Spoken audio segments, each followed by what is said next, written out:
Salut à tous, on est de retour dans la quotidienne de Roue Libre. On sera ensemble pendant tout le Tour de France de 11h à midi sur le stream et l'émission après sera à nouveau disponible sur YouTube sur la chaîne First Team Sport. Pour ceux qui ne connaissent pas l'équipe, j'ai avec moi deux personnalités très importantes qui connaissent très bien le vélo. Avec à ma gauche, Paul Harrer avec un très beau maillot. Maillot T-Mobile, hommage à Giuseppe Guerini, vainqueur le 14 juillet en 99 sur l'Alpe d'Huez. On se souvient de cette montée incroyable où notamment il était tombé. Quand j'ai vu ce maillot en arrivant sur le plateau ce matin, je me suis dit ça me fait penser à ça et j'avais envie de raconter cette petite histoire. Très épais comme maillot quand même. Je me demande comment ils faisaient là dans les échappées. Je me demande si c'était un peu les mêmes maillots ou j'espère pour eux qu'ils étaient moins épais quand même. Moyen qu'ils étaient plus fins les Tu sais, c'était leur maillot de contre-la-montre, très aérodynamique. Ils perdent 3 secondes au kilomètre. Ça va mon Robin? Ça va très bien. Et Polo, il prend pas son vélo depuis 2 ans, mais il met les maillots sur le plateau pour faire genre qu'il roule. Depuis 2 ans, t'es gentil. Hein. Il va passer pour un mec qui roule tous les dimanches. Mon vélo, il a un moteur, un gros moteur. Tous les dimanches. Comme Porcellara. Prends son vélo. Oh là, mon Polo. Tout de suite les pieds dans le plat. Les pieds dans le plat. Le programme de l'émission du jour de la deuxième quotidienne de Roue Libre. Récap du contre-la-montre par équipe. C'est assez intéressant ce qui s'est passé, notamment sur Romain Bardet, sur qui on va faire un débat. Est-ce que oui ou non il a perdu le Tour de France? Parce qu'il a perdu pas mal de temps. Preview de la troisième étape qui arrive à Épernay aujourd'hui. Il y a par exemple Julien Alaphilippe qui vise le maillot jaune. On va vous montrer un peu le profil, les favoris, ses principaux adversaires pour cela. Chatroom, ce sera votre moment. On va prendre tous les messages et toutes les questions que vous mettez dans la chatroom et on va y répondre. Voilà, Polo, Robin vont vous dire ce qu'ils en pensent. Et on terminera avec la rétro chronique du vélo. Elle sera sur qui aujourd'hui, Robin? Roger Valkoviak, vainqueur du Tour en 1956. 1956, voilà, on était avec Eddy Merckx hier, donc on sera avec Roger Valkoviak pour cette fois. Et on terminera bien évidemment avec le quiz gagné par Robin, j'allais dire perdu par Polo, mais Polo n'est jamais meilleur que quand il est dos au mur. Donc on va pouvoir tout de suite y aller pour la deuxième quotidienne de Roue Libre avec le récap de l'étape d'hier. C'est parti.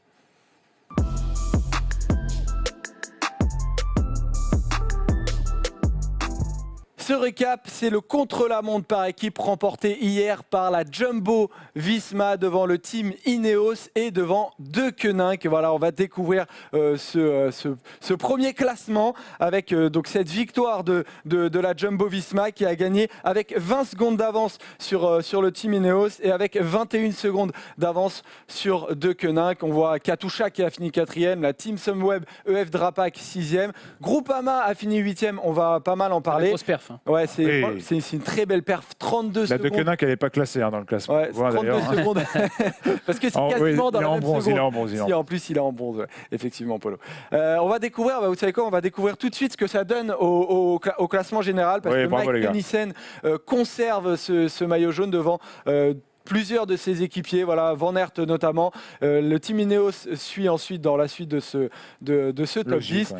Donc voilà, donc Mike Tennyson conserve ce maillot jaune et Polo regrette beaucoup d'avoir changé son chrono hier à la dernière seconde. Ouais, je l'ai changé, mais j'ai été frileux, je dois avouer. J'étais persuadé que la Jumbo-Visma allait gagner, mais le choix de Robin, qui avait l'air sûr de lui sur Ineos, sachant que... je suis très bon en pronostic pourtant. Hein, je vois qu'il y a beaucoup à jouer sur ses pronos pendant ce Tour de France. Non, absolument pas, on n'a rien mis en jeu. J'ai été un peu frileux, j'ai préféré mettre Ineos à la fin, mais j'avais quand même un bon pressentiment sur ces Jumbo-Visma qui sont des machines à rouler, qui ont du super matos, qui ont Wout van Aert, qui est, je pense, pour moi, actuellement le meilleur rouleur du peloton. Tony Martin, on le connaît, Tennyson, des Kruijswijk, ce ne sont pas leur spécialité, mais on sait que c'est aussi des gens qui défendent charmant leur peau dans ce domaine-là. Donc j'y croyais beaucoup et forcément oui, aujourd'hui, un peu déçu d'avoir changé mon prono. Ouais. 20 secondes quand même, tu avais mis Jumbo-Visma, Robin, mais à ce point-là, tu t'y attendais ou pas? J'avais pas mis Jumbo-Visma, on en avait parlé dans oui, j'avais mis Ineos aussi. Mais non, oui, l'écart est fort parce que derrière, ça se tient en peu de temps. On voit Quick-Step quasiment dans le temps d'Ineos, on voit Katusha qui est pas loin non plus, mais Jumbo-Visma a vraiment frappé très fort. Tu parlais hier, Polo, du vent qui était censé être plus fort en fin d'après-midi. C'était probablement le cas. Thierry Adam sur la moto pendant la diffusion sur France Télévisions disait il y a un peu plus de vent qu'en début d'après-midi. Moi, je regardais sur Eurosport, mon coutier disait que le vent était en train de se lever. Voilà, et pourtant, Jumbo-Visma a mis un éclat à tout le monde. Et 20 secondes, c'est très costaud. On parlait hier de certaines équipes qui avaient intérêt à être sous les 10 secondes s'ils ne gagnaient pas le chrono, à être vraiment pas loin. Mais en fait, tout le monde a pris un éclat. Parlons tout de suite de la très belle performance performance de la Groupama FDJ. Ça a été un des grands enjeux de ce contre-la-montre et sincèrement, ça a été impressionnant. Seulement une trentaine de secondes de retard. Dès le premier inter, ils étaient dedans et on voit des équipes. Voilà, Geraint Thomas, par exemple, de Team Ineos, qui disait que pour lui, c'était une bonne performance parce qu'il voulait gagner, mais que 20 secondes de Jumbo-Visma est un écart suffisant pour savoir que c'est pas des erreurs qui ont coûté la victoire. C'était une bonne journée à coup sûr, mais quand on voit que Geraint Thomas est content de finir à 20 secondes de Jumbo-Visma et que la Groupama FDJ, de son côté, termine seulement à 30 secondes, on se dit que la Groupama FDJ a fait une très très grosse performance, Polo. C'est une excellente performance et moi, je vous l'ai dit, je le sentais bien hier. Je le sentais vraiment bien pour les différentes raisons que j'avais avancées. L'arrivée de Stephen Kung, un Thibaut Pinot qui a changé sa position sur le vélo, qui a l'air quand même plus à l'aise. Thibaut Pinot qui est vraiment en confiance aussi et ça aide. On l'a vu faire le sprint hier, c'est peut-être celui qui finit le mieux ce contre-la-montre. Ça, c'est aussi une donnée très intéressante. Puis il y a tout ce travail aussi avec leur équipementier, la Pierre. Je trouve que tout va dans le très bon sens des Groupama FDJ. Et voir ce résultat-là hier, je suis vraiment qu'à moitié surpris parce que j'attendais vraiment une grosse performance des gars de Marc Maggio. Et c'est exactement ce qu'ils ont fait. Alors, 8e, on n'a pas l'impression que sur le plan des places, ce soit un truc de fou. Mais sur le plan comptable, finir qu'à 12 secondes des Ineos, je trouve que c'est une vraie, pas exceptionnelle, mais une excellente performance des Groupama FDJ. Et attention, là maintenant, Thibaut Pinot, on ne va pas le regarder de la même manière parmi les concurrents au maillot jaune final. Là, il est vraiment, je pense que au vu de ce contre-la-montre du Groupama FDJ, Thibaut Pinot a vraiment franchi un cap dans l'idée des gens pour le maillot jaune. On a une déclaration de Thibaut Pinot, voilà, à France Télé, qui donnait un peu son ressenti à propos de ce contre-la-montre. On n'est pas surpris, on a une des meilleures équipes du Tour, homogène, en forme pour vous. C'était inespéré qu'on fasse un tel résultat. Tout le monde nous voyait perdre 1 minute. On savait que nous étions capables de faire une belle performance. Ils sont en confiance, les Groupama FDJ, Robin. Oui, complètement. Et moi, j'avoue que j'ai été surpris de les voir aussi costauds. On en parlait hier, on se demandait qui d'AG2R et de la FDJ ferait mieux. J'avais dit FDJ, mais pas avec non plus un tel écart. J'imaginais pas ça. Et tu le dis, Polo, au niveau des favoris, il n'y a pas grand monde qui termine devant Thibaut Pinot. On a Steven Kruijswijk qui gagne le chrono avec Jumbo-Visma. On a Geraint Thomas et Egan Bernal. Ensuite, voilà, c'est à peu près tout. Je veux dire, Enric Mas, Rigoberto Urán ne sont peut-être pas non plus des favoris au niveau de Thibaut Pinot et des Ineos. Donc, dans la hiérarchie des favoris, c'est une très bonne affaire. Et je suis content d'avoir vu Thibaut Pinot aussi serein à l'arrivée. Lui, il avait l'air persuadé que de toute façon, son équipe ferait une performance comme ça. Il n'avait pas l'air du tout surpris. Il avait d'ailleurs un petit sourire en coin, j'avais l'impression au moment de répondre aux médias, d'un air de dire moi je le savais qu'on allait faire ça, on vous l'a montré et maintenant vous pouvez plus rien dire. Voilà, il était sûrement content de faire taire certains détracteurs. Et pour revenir sur la déclaration de Geraint Thomas aussi, je pense qu'Ineos est également très heureux de ne pas avoir gagné ce chrono. Malgré tout, il y a la frustration de ne pas l'emporter, mais malgré tout, ça veut dire pas de maillot jaune, ça veut dire pas la pression, pas le poids de la course sur ces prochains jours, même si ça fait pas peur à l'équipe Ineos. Gagner 3-4 jours, c'est pas négligeable. Et Steven Kruijswijk, qui a de l'avance sur tout le monde aujourd'hui, n'est pas non plus le mec qui fait le plus peur à Ineos, je pense. Donc pour eux, c'est tout bénef aussi.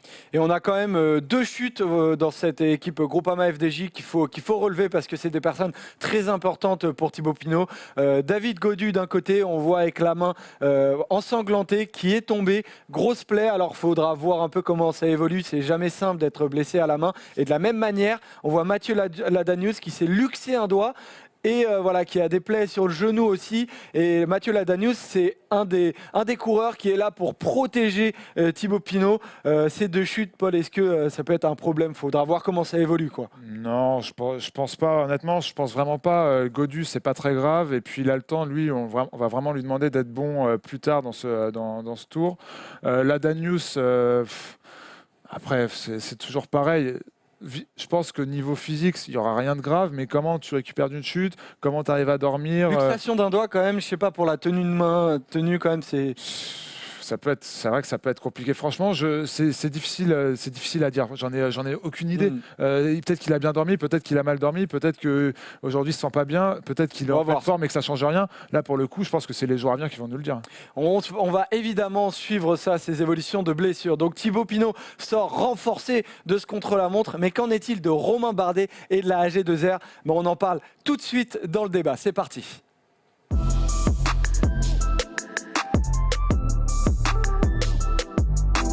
Et ouais, c'était l'un des grands enjeux de ce contre-la-montre, savoir combien nos Français allaient perdre de temps sur les autres favoris. On va découvrir celle de Romain Bardet avec AG2R, où a terminé son équipe. On savait que ce n'étaient pas des grands spécialistes de cet exercice. 19e sur 22.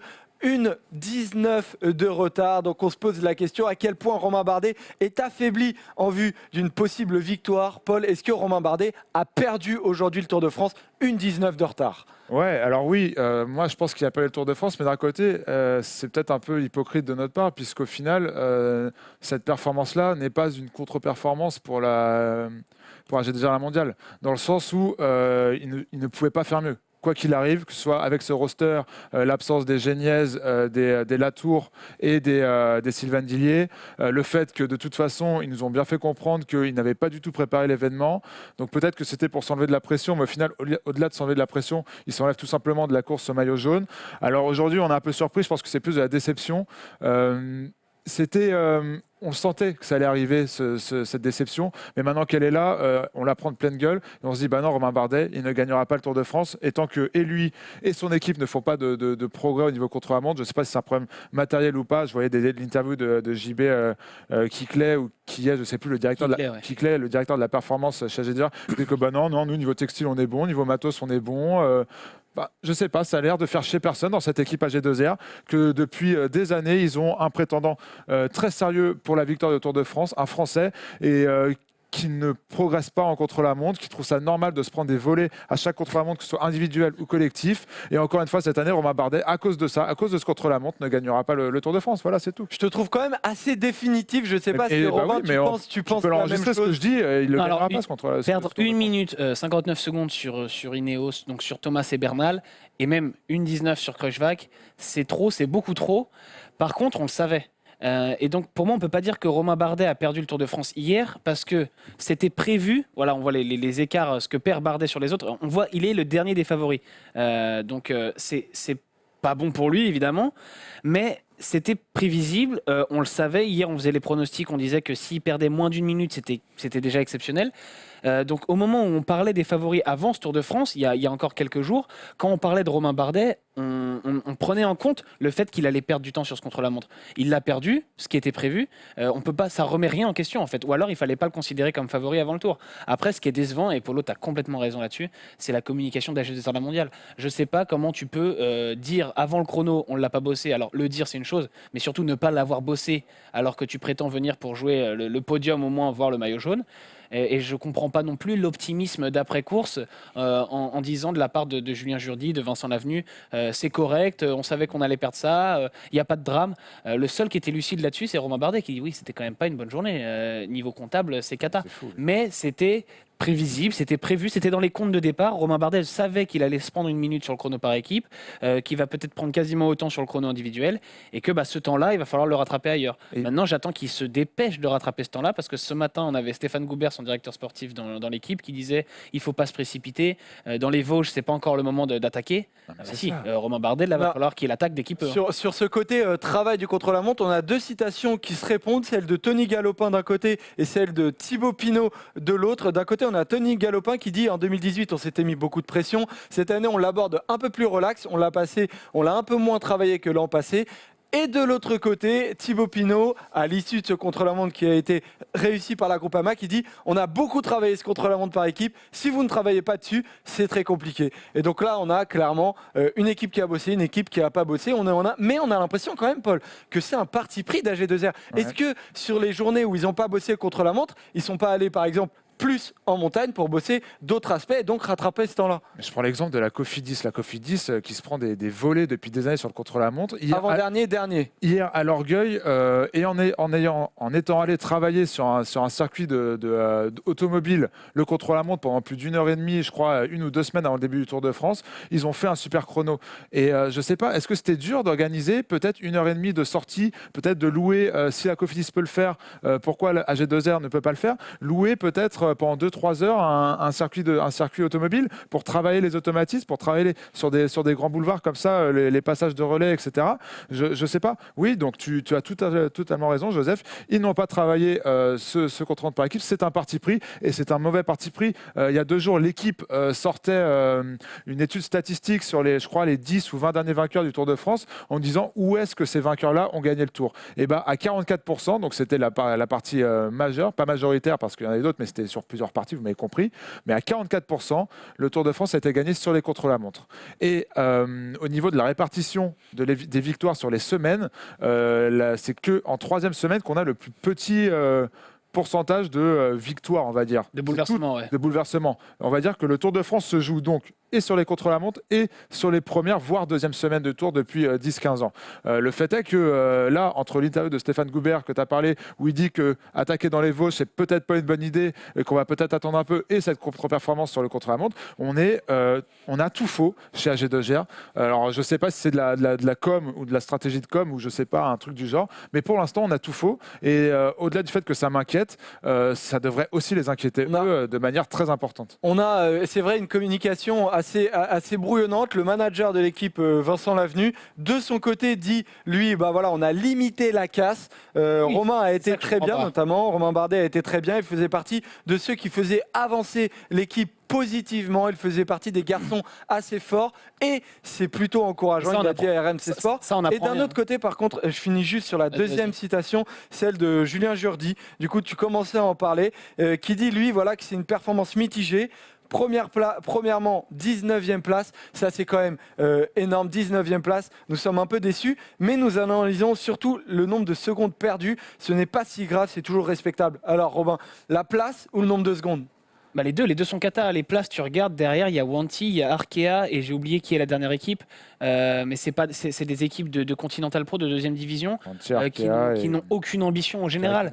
La Direct Energy, voilà, avec aucun coureur pour le général. Quand on a Romain Bardet qui vise le podium, on ne peut pas se permettre de délaisser le chrono par équipe. Faire une mauvaise performance, ça arrive, mais le délaisser sciemment, je ne comprends pas. Et surtout, si on considère que sur le chrono par équipe, Romain Bardet va prendre une minute et que c'est inéluctable, ne pas considérer ça comme correct et malgré tout parler d'une mauvaise perf. Mais malgré tout, je pense que Romain Bardet, il n'a pas la même mentalité en tout cas les mêmes idées que ce que propage son encadrement aujourd'hui. Lui semblait un peu plus déçu que ça hier et je pense que même si Stéphane Goubert dit attaquer dans les Vosges c'est un peu trop tôt, Romain Bardet, s'il sent que lui il a du retard à rattraper tout de suite, il n'hésitera pas. Après, c'est un profil pour lui. Hein. Voilà, il faut qu'il ait les jambes et ça va être la grande question. Délaisser le chrono par équipe pour aller s'entraîner en montagne et espérer reprendre ce temps en montagne, le problème c'est qu'hier, par rapport à un Thibaut Pinot, il perd quasiment 50 secondes. Et pour reprendre 50 secondes à Pinot ou une minute à Bernal et Thomas, va falloir se lever tôt. Et à Kreuzweig, 1 minute 20 à Kreuzweig. Voilà. Il faut se souvenir de Kreuzweig sur le Giro 2016. Il faut se souvenir de Kreuzweig sur le Tour de France l'année dernière aussi. Bardet était moins bon que Kreuzweig l'an dernier sur le Tour de France en montagne. Il faut se le dire, ça aussi. Kreuzweig avait beaucoup donné, notamment dans l'étape de l'Alpe d'Huez, où il fait un raid magnifique. Je pense que c'est aussi ce qui lui coûte une meilleure place sur le classement général, aussi avec son duo avec Primož Roglič.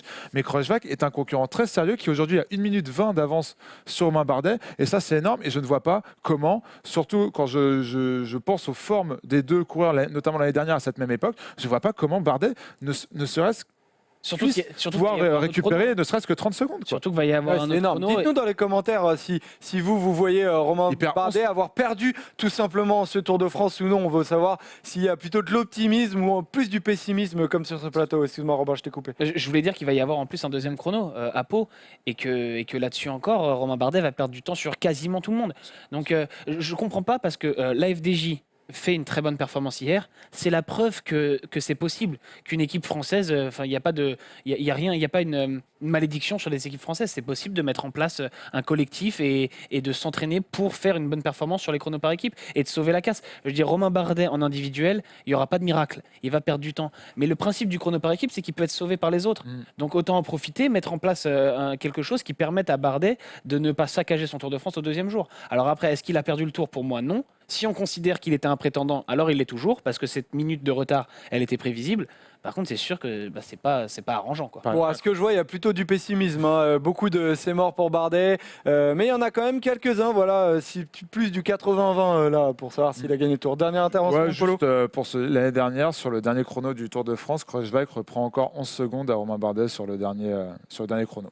Donc voilà, donc en plus il va y avoir effectivement un deuxième contre-la-montre sur lequel Romain Bardet va devoir attaquer cette faiblesse-là de manière frontale. Donc voilà, ce contre-la-montre par équipe a donné Jumbo-Visma vainqueur. Mike Tennyson est toujours maillot jaune, mais ça pourrait changer avec cette étape 3. Donc du coup, on va vous expliquer pourquoi. C'est parti pour la preview de l'étape 3.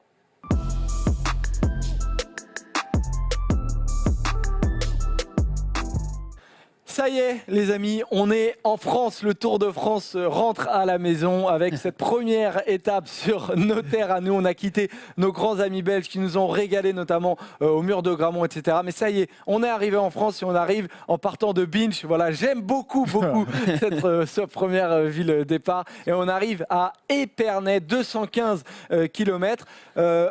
Étape en 2 temps avec une première partie sans grande difficulté, pas mal de vent annoncé quand même et le parcours qui va devenir ensuite beaucoup plus compliqué. Il y a 4 côtes répertoriées, on va un peu les voir ensemble. Une espèce de mini flèche wallonne, mon Robin, est-ce que je dis des bêtises si je dis ça? Non, là, cette fois-ci oui. Quand tu me parlais de l'étape de la planche des belles filles l'autre jour, non. Mais là oui, les 50 derniers bornes, ça va être vraiment un enchaînement de bosses raides. Courte mais raide. Voilà, on voit les profils. C'est les 3 premières, ça. C'est ça. C'est pas les plus difficiles, mais ça va déjà attaquer un peu les organismes. Les sprinters vont les sentir passer. Il va y avoir de la nervosité encore parce que, encore une fois, on est en début de Tour de France. Les leaders vont vouloir être très très bien placés à chaque boss pour pas se faire piéger dans une descente. Voilà, pour pas non plus qu'un favori teste ses jambes. C'est assez improbable, mais être au mauvais endroit à ce moment-là, ce serait pas bon. On sait qu'il y a des équipes qui savent créer des petites cassures, des petites bordures s'il y a du vent en début d'étape. Donc voilà, ce sera encore très nerveux. Et puis dans le final d'étape, on va avoir une bosse particulièrement, celle de Mutigny, la côte de Mutigny, 900 mètres à 12% de moyenne. Là, ça va être du costaud. Je pense que tous les sprinters vont sauter et ça va être une explication entre spécialistes. Effectivement, mon Polo, avec des bonifs à l'arrivée au sommet de cette côte de Mutigny, qui est en gros... Pourquoi ils ont mis des bonifs ici, en gros? Moi, j'aime bien l'idée. Christian Prudhomme en parlait hier sur les plateaux des Rois de la Pédale. Lui, il n'est pas trop fan des bonifications, mais pour le spectacle, il pense que c'est obligatoire.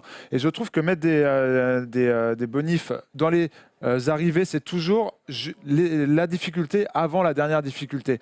Et ça, j'aime bien parce que ça va obliger les coureurs à attaquer de plus loin que d'habitude, à décanter la course. Là, pour cette étape-là, ça peut être un Alaphilippe qui va aller chercher ces bonifs-là parce qu'il sait qu'il en aura besoin s'il veut récupérer le maillot jaune à l'arrivée. Pour plus tard, sur les étapes de montagne, ce sera pour des gens comme Romain Bardet qui ont déjà perdu un peu de temps sur la première semaine. C'est une très bonne idée d'avoir ces bonifs-là sur l'avant-dernière difficulté. Ça va mettre beaucoup de piment à cette étape et je pense qu'un Julien Alaphilippe mettra un point d'honneur à aller les chercher s'il veut avoir une chance d'espérer gagner le maillot jaune ce soir. On a vu les 3 premières difficultés, on a vu l'avant-dernière avec ses bonifications. On voit maintenant le dernier kilomètre, évidemment, pour Puncher. Mais après, 500 mètres à 8%, c'est pas non plus de l'énorme difficulté, mais ça peut faire une belle sélection. À condition qu'il y ait eu une première sélection avant, Robin. Je pense que la sélection se fera un petit peu avant et des équipes comme celle d'Alaphilippe, comme peut-être la Sunweb aussi pour Matthews, peut-être l'Auto Soudal pour Caleb Ewan, j'ai un petit doute. Comment? Colbrelli aussi, ouais, tout à fait. À condition que ces mecs-là, qui sont un peu plus sprinters que punchers malgré tout, passent la côte de Mutigny. Ensuite, la dernière bosse, le sprint final, ne sera pas rédhibitoire pour eux. Mais un garçon comme Alaphilippe aura peut-être intérêt à faire en sorte, à accélérer dans les forts pourcentages pour que ces mecs-là soient plus là, soit tapent dans ce qu'ils ont d'énergie et se mettent dans le rouge. Donc il y a beaucoup de prétendants finalement sur une étape comme celle-ci. C'est difficile à lire, mais ce qui est sûr, c'est que le grand favori, ça reste Julien Alaphilippe. Ah bah voilà, du coup, le mec balance son favori. Il faut qu'il dynamite la course très tôt, peut-être même pas dans la côte de Mutigny, peut-être même un peu avant, qu'il en fasse vraiment comme il sait faire, comme on l'a vu sur Liège-Bastogne-Liège avec Fuglsang, qu'il fasse vraiment péter cette course. On l'a vu faire ça sur la flèche Brabanson aussi, si je dis pas de bêtises, où il part vraiment de très loin. Et s'il est dans la forme de ce printemps, il peut vraiment faire de grandes choses. S'il a attend cette dernière petite côte dans les 500 derniers mètres, ça va faire comme sur Quimper l'année dernière, et c'est aussi là où je voulais en venir. Sur Quimper l'année dernière, qui était une très belle étape avec beaucoup de dénivelé, mine de rien, où ça montait, ça descendait tout le temps. Vrai profil ardennais pur, et ben ça avait accouché d'une story avec un sprint plus ou moins massif. Et si tu emmènes Sagan là-dedans. La victoire de Peter Sagan, après derrière, tu avais des Gilbert, des Colbrelli. Voilà, Sagan, va falloir le décrocher aujourd'hui, si la course ne se fait pas. J'ai oublié, je sais pas comment, mais dans cette petite partie avec les 12%, si tu mets pas Sagan dans le rouge, tu vas l'avoir sur le Sagan, dos. Sprint. Sagan, il avait l'air en forme. Sagan gagnera, dira Max Lamon. On l'a vu, il monte top 100 sur le Tour de Suisse. Il a fait un très bon sprint sur la première étape. Va falloir le bouger aujourd'hui, Sagan. On a les pronos de vos pronos. Moi aussi, j'ai mis un prono dans lequel je n'ai pas du tout été prudent parce que voilà, c'est vraiment le cœur qui a parlé, mais c'est parce que aussi je voulais pas mettre les mêmes. Oh là là là là là. En plus, je l'ai mis ensanglanté. J'ai choisi Fuglsang. Polo, t'as mis Valverde. Écoute, ouais, grosse cote. Moi, en fait, ce que j'avais dit à Joseph, c'est que je lui ai dit, écoute, si Robin prend Alaphilippe, qui reste mon favori, je vais sur Valverde, la grosse cote. Comme je vous l'ai dit, et j'arrête pas de le répéter depuis 2-3 semaines, je pense qu'il va faire un très bon Tour de France, Valverde. Lui, pour le coup, il n'a pas mis trop de coups de pédale, il a évité un peu les problèmes de ses premiers jours. C'est une arrivée qui lui correspond, qui correspond à ses qualités. C'est un parcours qui correspond à ses qualités. L'année dernière, justement, à Quimper, il fait un très bon sprint aussi, il finit 4e devant Alaphilippe. Avec ce mode champion du monde, franchement, il y a un truc. Ça fait un moment qu'on n'a pas eu un champion du monde. Si, il y avait Sagan. Je dis n'importe quoi. Voilà. bien tenté. Vainqueur d'étape du Tour de France, mais en fait, ça date sinon, pas s'il n'y a pas Valverde, je mettrais une pièce aussi sur Van Aert, qui est mon capitaine dans la fantaisie aujourd'hui. Pareil, profil qui lui correspond à merveille. Ouais. Finisseur, fort finisseur, capable toi, de passer les bosses. favori, en fait, c'est ça? Non, je mets Van Aert et Valverde. Je te laisse à la Philippe. Ça marche. Donc ça voilà. Qu'est-ce que je voulais dire? La preview est terminée, les gars. Voilà. Oui, la preview est terminée. Est-ce que tu as 2-3 petites informations? Moi, j'ai une question à vous poser. Qui vous voyez maillot jaune ce soir? Parce que c'est la vraie question. Moi, je pense que Tonissen va le garder. Tu penses que Tonissen est capable, en tant qu'un poisson pilote, est capable de. Ouais, mais il a ces qualités-là, Tonissen. Il passe correctement. Je pense que ça peut le faire. Je pense que il gagnera pas l'étape, mais je pense qu'il peut passer avec le gros du peloton et sauver son maillot. Ouais. Pour moi, ce sera Wout van Aert. Je ne vois pas Tonissen être capable de, sur le long terme, repousser un Wout van Aert qui doit être dans une grande forme s'il est allé sur le Tour de France. Ouais, moi je sens bien Wout van Aert aussi pour le maillot jaune. Alaphilippe, j'y crois, mais il part quand même peut-être d'un peu loin. Je pense aussi pour aujourd'hui. Le problème, c'est que hier, finalement, la Jumbo-Visma a vraiment vissé ce contre-la-montre et a vraiment, à mon avis, éteint les espoirs de la Quick Step. Pour le vainqueur d'étape aussi, je rajouterais peut-être un Nibali. On l'avait vu notamment en 2013 quand le départ était dans le Yorkshire, du coup en Angleterre, où il avait gagné une très belle étape vers Sheffield. C'est dans le Yorkshire, Sheffield. Hein. Je pense, ouais. Voilà. Et Nibali, dans un parcours un peu similaire, avait gagné l'étape. Donc on va voir quel niveau il est, mais ça peut lui convaincre, lui convenir aussi. Lui convenir, exactement. Et nous convaincre. Exactement. Mais je vois plein de questions là, Nibali et leur course pour qu'on le laisse faire. Est-ce qu'on en parle? Mais oui, il y a plein de questions qu'on va prendre du chat parce que vous parlez énormément, donc ça va être assez cool à faire. Preview terminé, du coup on passe à la chatroom. J'espère que vous avez préparé toutes vos questions. C'est l'heure du moment de la chatroom. C'est parti.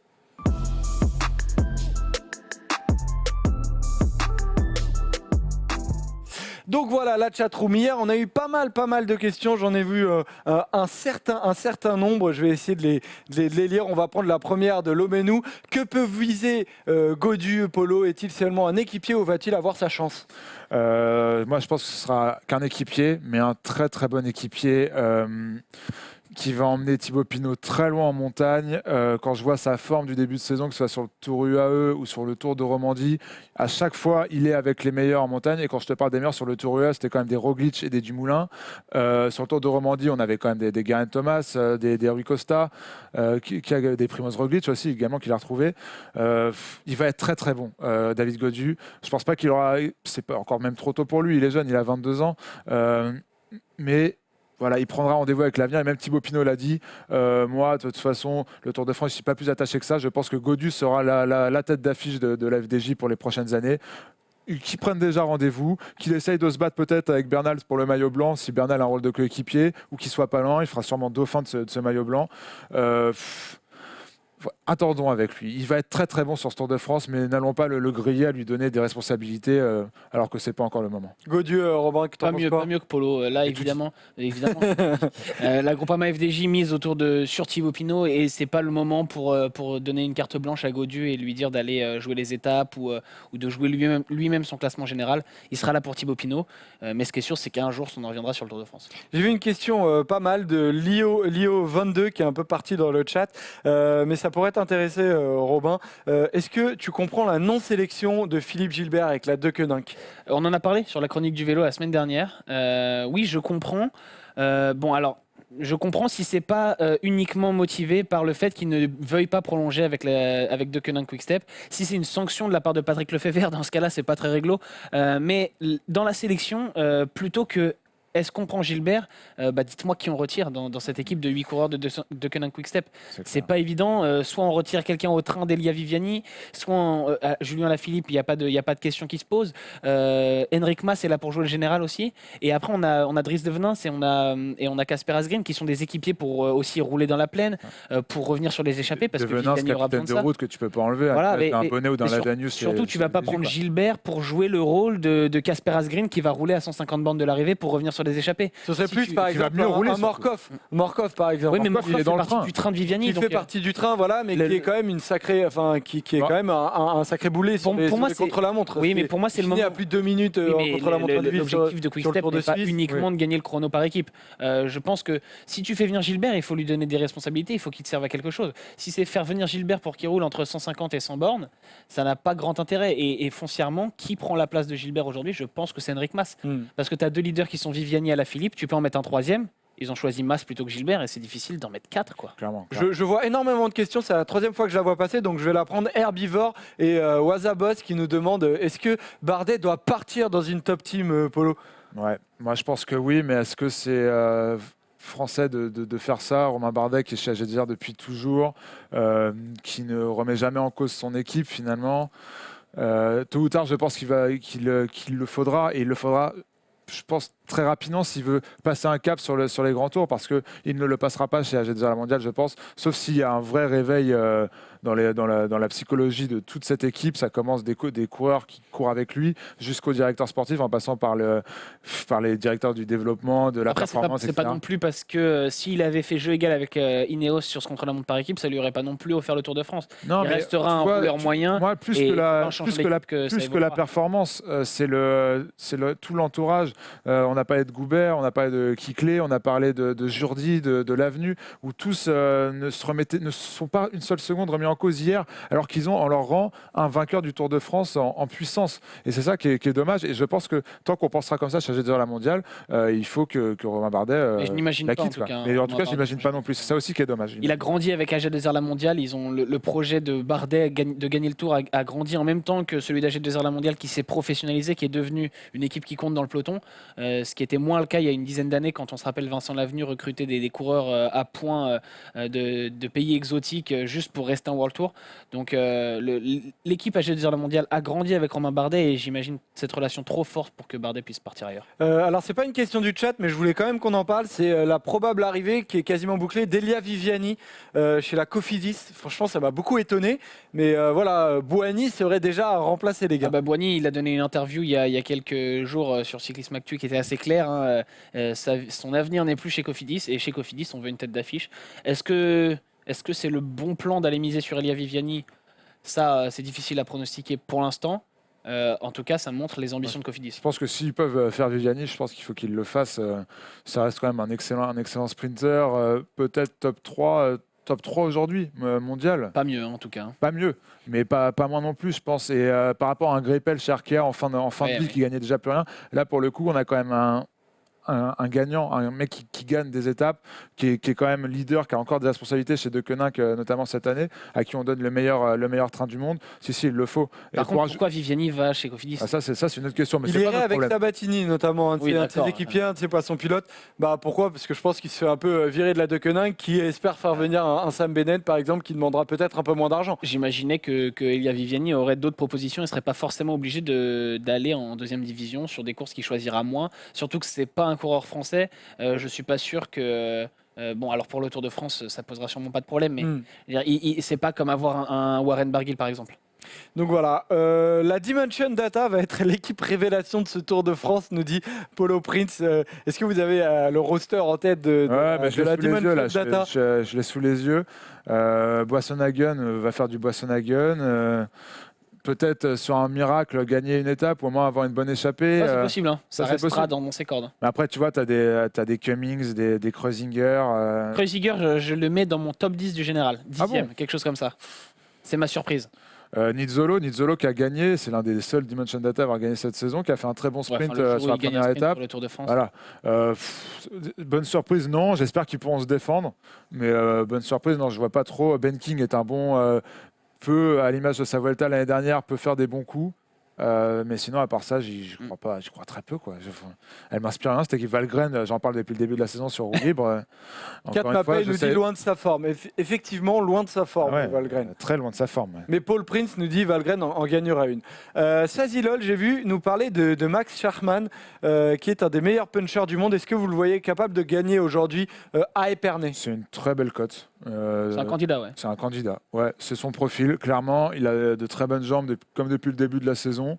Ouais, c'est pas le mec qui me dit qu'il met Schachmann aujourd'hui. Je dirais pas, oulala, il est fou. Tu vois, franchement, ça se défend même plutôt bien. Tout à fait.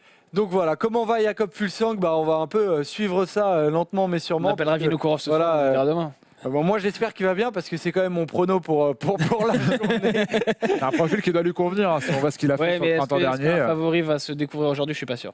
Et apparemment, voilà, on lit dans le chat que Guillaume Di Grazia a donné comme info sur Twitter que Cofidis montera en World Tour de l'année prochaine. Bon, nous comme ça sur le plateau, on n'a pas tout vu, mais on va vérifier ça. En tout cas, ce serait une très bonne chose on peut terminer pour les équipes de France. Vas-y, mon Polo. J'aime bien. Pensez-vous que Kreuzvak est désormais un favori à victoire finale? Alors pour moi, il l'était déjà avant ce contre-la-montre. Maintenant, je pense que derrière les Ineos, c'est le contender numéro 1, voire peut-être, on verra en montagne évidemment, mais comme je l'ai dit tout à l'heure, s'il a le niveau de 2018, avec 100 Primoz Roglic dans les pattes, c'est un contender très sérieux, il va falloir aller le bouger. Hein. Moi, je suis pas aussi optimiste. La first team en World Tour. On y est déjà en World Tour. Ça doit regarder ce plateau. quoi. Donc voilà, terminé pour la chatroom. Merci à tous pour toutes ces belles questions. On passe maintenant à la rétro chronique du vélo. On va aller dans les années 50. Dans les années 50, c'est parti.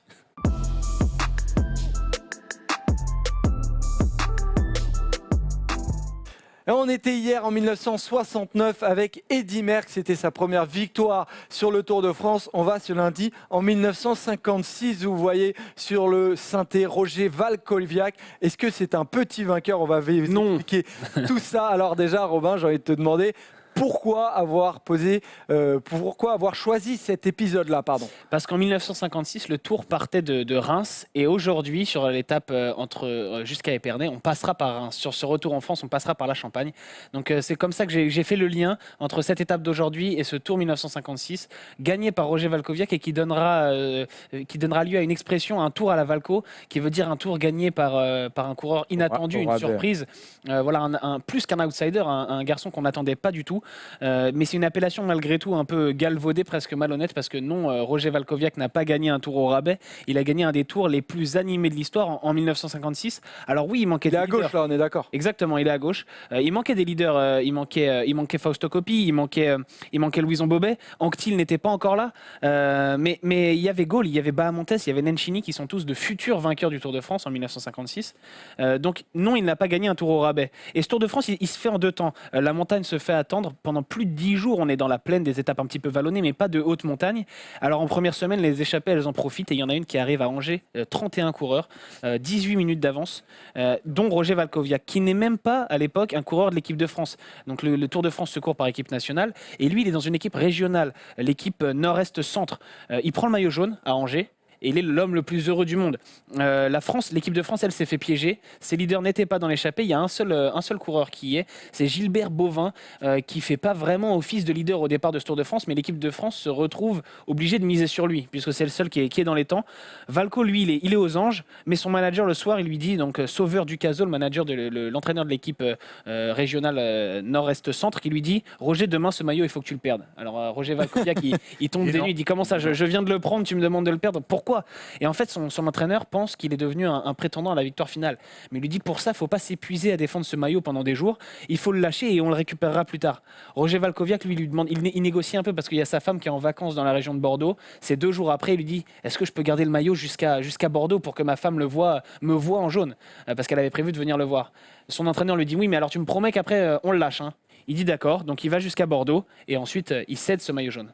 Ouais, déjà, Apollo, c'est quand même une sacrée performance que de prendre le maillot jaune, mais ensuite d'accepter de le lâcher, ça c'est dur quand même. Ouais, c'est dur. clair. Et puis, des choses pour ajouter à ce qu'a dit Romain, ce qu'il faut savoir sur ce tour, c'est que l'absence de beaucoup de favoris, donc Bobet n'est pas là, Anctil non plus, ça donne un Tour de France complètement débridé.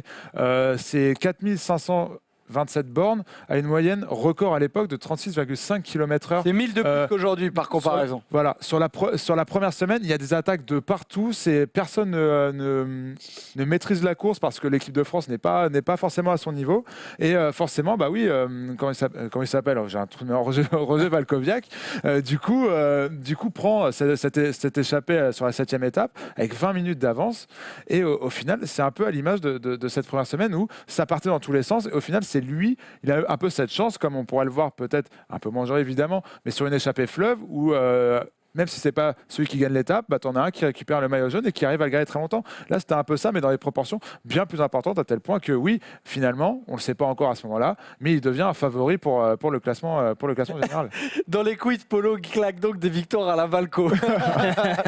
Il m'a régalé, des blés. Donc voilà, donc du coup, il accepte de perdre ce maillot jaune. Robin, est-ce que tu peux nous expliquer comment est-ce qu'il est allé le rechercher ? C'est dans les Alpes qu'il est allé le rechercher, et là encore, c'est une surprise parce que on se dit que les grands favoris, notamment Gaul et Bahamontes, vont finir par réagir, vont finir par marcher sur ce Tour de France, par reprendre le maillot jaune et par se jouer la victoire entre eux, entre grands favoris. Mais finalement, non. Et donc, l'équipe de France a encore d'ailleurs ce Gilbert Bovin dont je vous parlais tout à l'heure, qui est encore placé au général.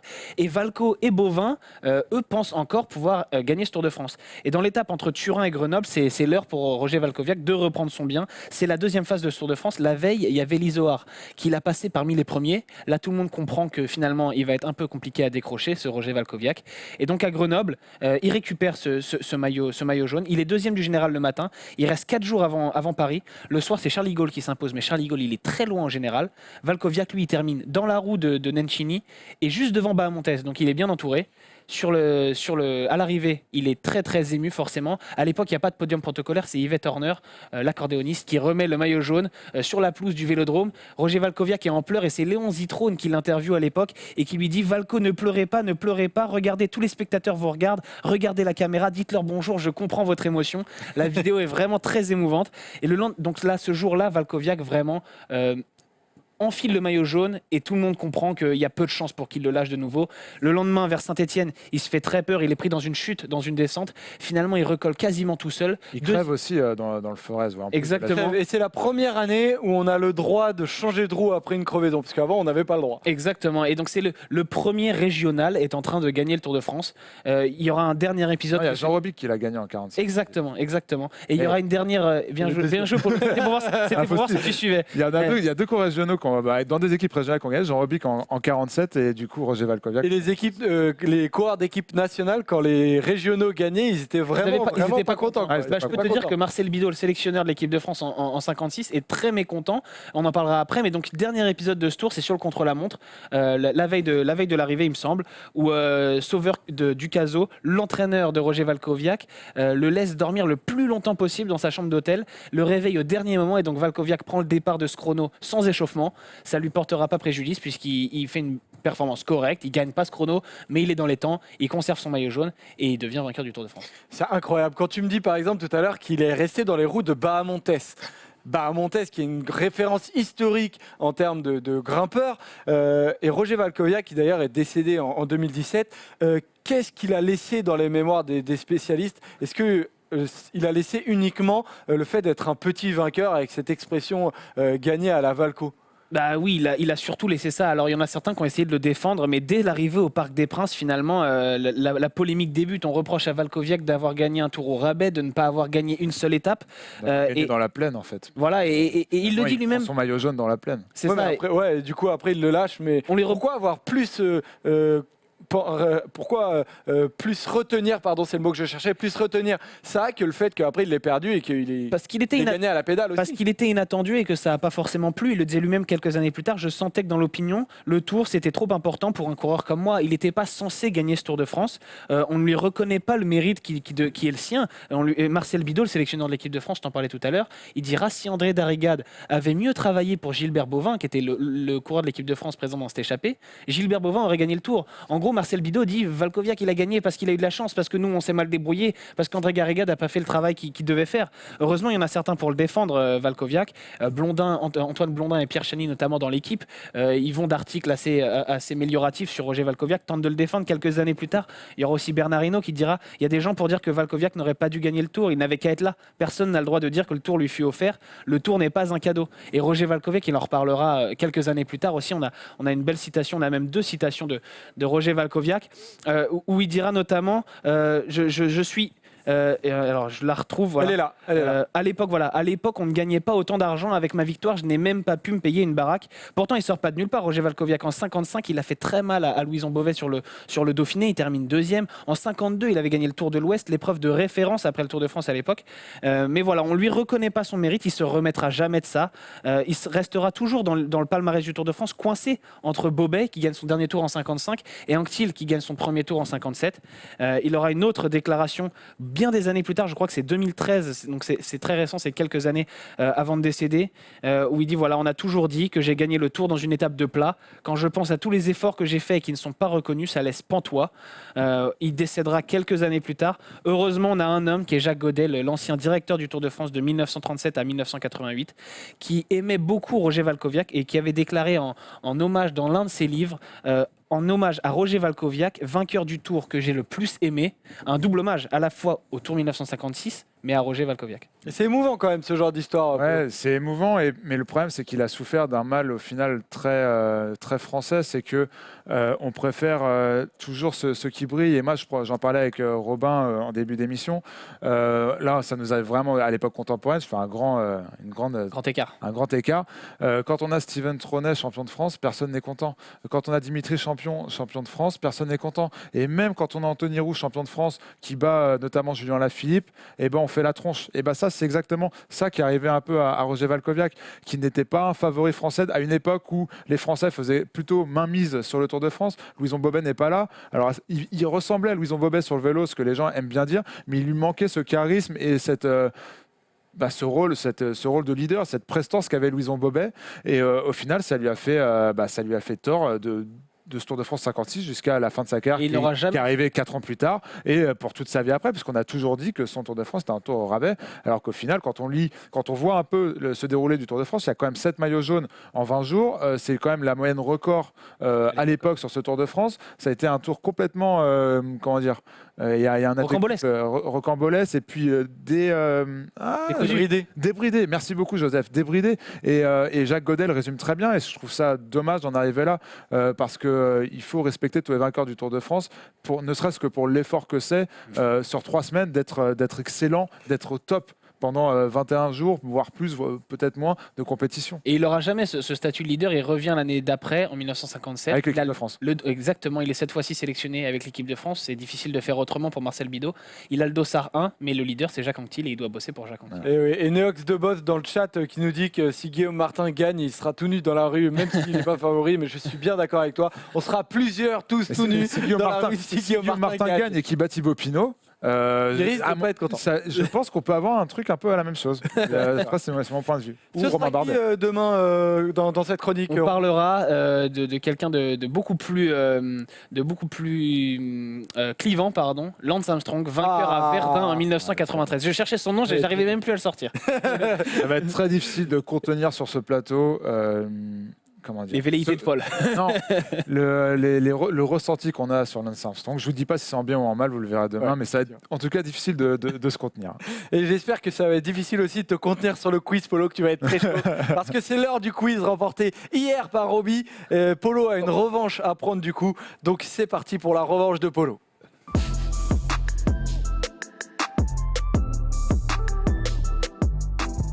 C'est parti pour le quiz, donc gagné hier par Robin. On va y aller avec le premier qui est-ce. Donc les visages sont cachés pour ceux qui ne connaissent pas. Robin et Polo doivent trouver ce coureur que l'on cherche avec du coup un petit cache-tête. Voilà, un petit cache-tête. Van Endert. Jelle van der Dert, bravo. C'était très rapide, bravo. Très très rapide sur la Flèche Wallonne. Voilà, ouais, tout à fait. 2018. Ah oui, tu voulais l'année, pardon. Oui, voilà. Oui, mais tu fais les choses à moitié, Robin. Oui, mais Tu fais t'es pas les choses à clair, moitié. t'es pas clair. Deuxième qui est-ce. C'est où ça Kwiatkowski. Bravo. 2-0. Bravo. Mischa Kwiatkowski, Paris-Nice. Cette année. 2019. Voilà. 2019.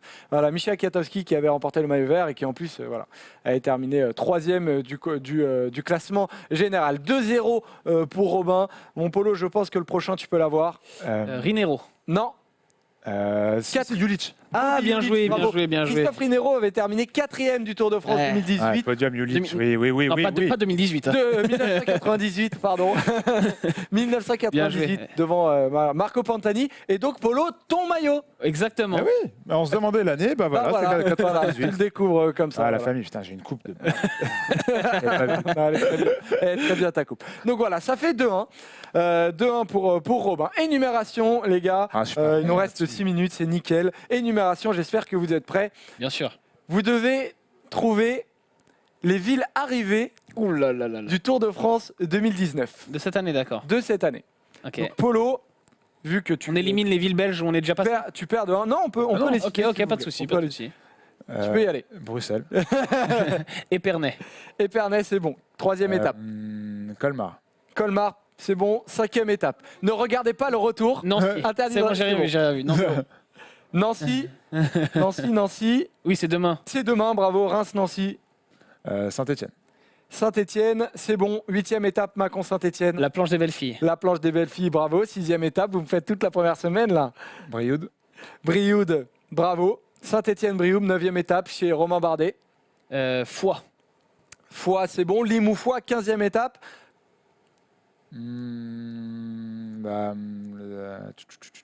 Tignes.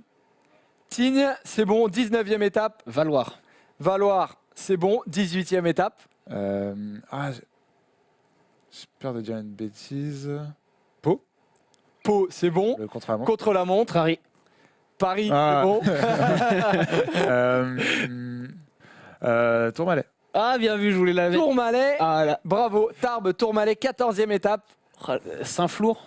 Est-ce que c'est arrivé ou est-ce que c'est départ C'est départ, C'est sans pas fond. une ville arrivée. Ah, Saint-Flour, c'est désolé. départ. Donc Yes. ça fait 2-2. Et donc on va départager ça sur le qui suit. Ah, Albi. Ah, je les vois Ouais, maintenant dans Voilà, il y le avait, chat. il y avait, je Ah oui, il crois- fallait pas regarder le chat. Hein, parce que- Ouais, fallait pas- ouais, moi je les voyais tous, je sais pas. Voilà, Nîmes. Ah, Dorfait, nickel, le retour à la Cité cool. Nîmes, voilà, vous voyez la carte.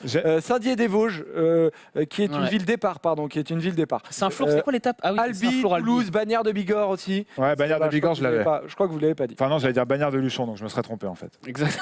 J'avais le Bagnères. En même temps, Bagnères de Luchon, c'est une des 3 arrivées, je crois, les plus, Les plus, ouais, les Ah, bah, de toute façon, dans ce utilisées point-là, les autour de Ouais. Pau, Luchon, Bagnères de Luchon, Bagnères de Bigorre, on a l'habitude.